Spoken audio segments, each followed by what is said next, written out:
ഉദ്ഘാടന സമ്മേളനം മുതൽ ഇന്നലെ ബാലുശ്ശേരി സമ്മേളനം വരെ അഭൂതപൂർവമായ ഒരു ജനകീയ മുന്നേറ്റമാണ് എല്ലാ സ്വീകരണ കേന്ദ്രങ്ങളിലും ഞങ്ങൾക്ക് കാണാൻ കഴിയും. ഇന്നലെ സന്ധ്യ കഴിഞ്ഞാണ് ഞങ്ങൾ ബാലുശ്ശേരിയിലെത്തിയത്.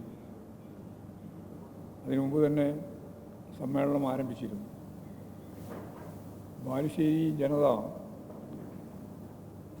വളരെ ആവേശത്തോടു കൂടിയാണ് ഒരു ജനസമുദ്രമാക്കി മാറ്റിക്കൊണ്ടാണ് സ്വീകരണ പരിപാടികളിലേക്ക് ജാഥയെ ആനയിച്ച് പോകുന്ന നില തന്നെ ഉണ്ടായി. വലിയ ഒരു ജനാവലിക്ക് സമ്മേളനം നടക്കുന്ന സ്ഥലത്തേക്ക് എത്തി നോക്കാൻ പോലും കഴിയാതെ അത്ര വലിയ മുന്നേറ്റം ഓരോ സ്വീകരണ കേന്ദ്രത്തിലും ഇന്നലെ പ്രത്യേകിച്ച് ബാലുശ്ശേരിയിലും ഉണ്ടായിട്ടുണ്ട്. ഞങ്ങൾ ഈ ജാഥയിൽ ഉന്നയിക്കുന്ന പ്രധാനപ്പെട്ട രണ്ട് കാര്യങ്ങൾ ആദ്യം മുതലേ പറഞ്ഞു പോകുന്നതാണ്. അതിൽ ഏറ്റവും പ്രധാനപ്പെട്ട ഒന്നാണ് വർഗീയതയ്ക്കെതിരായിട്ടുള്ള പ്രതിരോധം തീർക്കുക എന്നുള്ളത്. ഞങ്ങൾ ഉന്നയിക്കുന്ന ജാഥയിലെ രാഷ്ട്രീയ പ്രാധാന്യം വർദ്ധിച്ചു വരുന്നതായിട്ടാണ് ഓരോ ദിവസം കഴിയുന്തോറും ഞങ്ങൾക്ക് അനുഭവപ്പെടുന്നത്. കാരണം UDFൻ്റെ ജാഥ ഇപ്പോഴാരംഭിച്ചിരിക്കുക. വർഗീയ ഭീകര ശക്തികളെ വെള്ളപൂശിക്കൊണ്ടാണ് അവരുടെ തുടക്കം. വി സതീശൻ തന്നെ ജമാഅത്തെ ഇസ്ലാമി വർഗീയമായ നിലപാട് സ്വീകരിക്കുന്നവരല്ല എന്ന കാര്യം ജാഥയ്ക്ക് മുമ്പ് അവർ നടത്തിയ പത്രസമ്മേളനത്തിൽ വ്യക്തമാക്കിയിരിക്കുകയാണ്.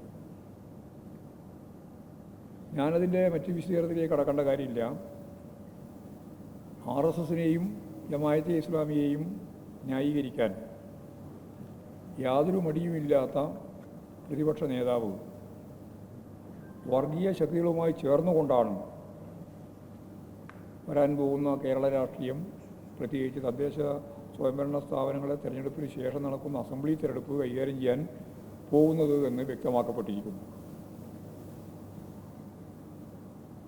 തീർച്ചയായും ജമാഅത്തെ ഇസ്ലാമി വർഗീയമായ നിലപാട് സ്വീകരിക്കുന്നവരല്ല എന്ന് പറയുന്ന കേരളത്തിലെ ഏറ്റവും പ്രധാനപ്പെട്ട രാഷ്ട്രീയ പാർട്ടി കോൺഗ്രസ്സാണ്. അതാണ് വളരെ വിചിത്രമായ ഒരു സംഭവം. ഒപ്പം ഇപ്പോഴും ലീഗും ആ നിലപാടിലേക്ക് വന്നിരിക്കുക. ലീഗിൻ്റെ ആശയ ധാരണകൾ രൂപപ്പെടുത്തുന്ന ഒരു പ്രധാനപ്പെട്ട വിഭാഗമായി ജമാഅത്തെ ഇസ്ലാമി മാറുകയാണ്. ജമാഅത്തെ ഇസ്ലാമിയുടെ ജനറൽ സെക്രട്ടറി ഷെയ്ഖ് മുഹമ്മദ് കാരക്കുന്ന് ഈ വിഷയം സംബന്ധിച്ച് ഇതിനിടെ അദ്ദേഹത്തിൻ്റെ നിലപാട് വ്യക്തമാക്കിയിട്ടുണ്ട്. ഇസ്ലാമിക റിപ്പബ്ലിക് എന്ന നിലപാടിനെ തള്ളിപ്പറയാനാവില്ല എന്നാണ് അദ്ദേഹം പറഞ്ഞത്. ഇസ്ലാമിക റിപ്പബ്ലിക് എന്നതിനെ തള്ളിപ്പറയാനാവില്ല എന്നായിരുന്നു അദ്ദേഹത്തിൻ്റെ സമീപനം. എന്ന് പറഞ്ഞാൽ ഇസ്ലാമിക രാജ്യം മാത്രമല്ല, ഇസ്ലാമിക ലോകത്തെ പറ്റിയാണ് അവർ പറഞ്ഞുകൊണ്ടിരിക്കുന്നത്. അതുതന്നെയാണ് അവരുടെ ഭാഗമായിട്ട് പ്രവർത്തിക്കുന്ന ഓരോരുത്തരും, ഓരോ പ്രവർത്തകരും ഇപ്പോഴും നല്ലതുപോലെ പ്രചരിപ്പിച്ചുകൊണ്ടിരിക്കുന്നത്.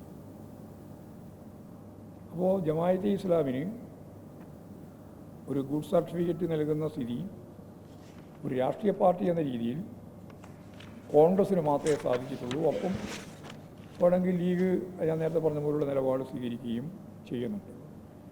4 വോട്ട് കൂടുതൽ കിട്ടുക, അതിൻ്റെ ഭാഗമായിട്ട് കുറച്ച് സീറ്റ് വാങ്ങുക എന്നതിലേക്ക് ചുരുങ്ങി വർഗീയ രാഷ്ട്രീയത്തിനെതിരായിട്ടുള്ള ചെറുത്തുനിൽപ്പിൻ്റെ പ്രശ്നം UDF പ്രത്യേകിച്ച് കോൺഗ്രസും ലീഗും ഗൗരവമായിട്ട് കാണുന്നില്ല എന്ന് തന്നെയാണ് ഇതിൻ്റെ ഭാഗമായിട്ടുള്ള കാര്യം.